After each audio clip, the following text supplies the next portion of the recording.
Hello everyone. We are looking at chapter determinant exercise 1 phase 5.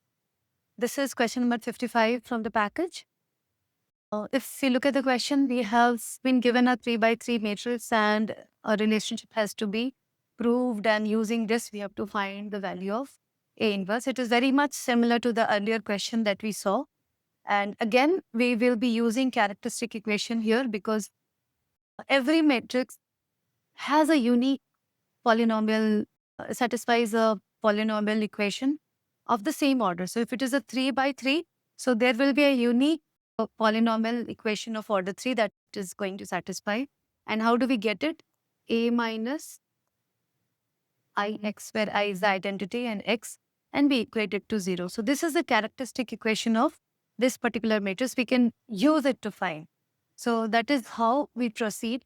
So find the determinant value. We can do all this operation and we can find the equation.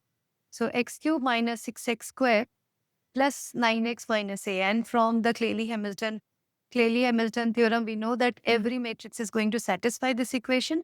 So x cube minus 6x square plus 9x minus 4 is equal to 0 will be satisfied by the given matrix. And hence we get this following relation. So we can prove that, how we prove per. And similarly, as we did in the earlier example, so a cube minus 6a square plus 9a minus 4i is equal to 0. How do we use it to find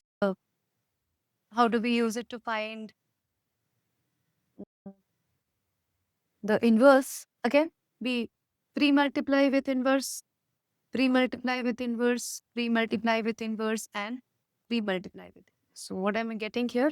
So this can be written as into a square. So this is I. So I into a square is nothing but a square minus, this is again 6 into I into a, plus this becomes I minus 4 A inverse is equal to 0. So taking it to that side, we have to compute this. Once we compute this, divided by 4. So yes, still a lot of computation is here.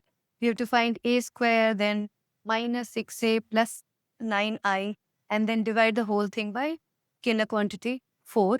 We'll get the inverse. So just the idea here, because this also will need a lot of computation, but it is still better than finding inverse directly.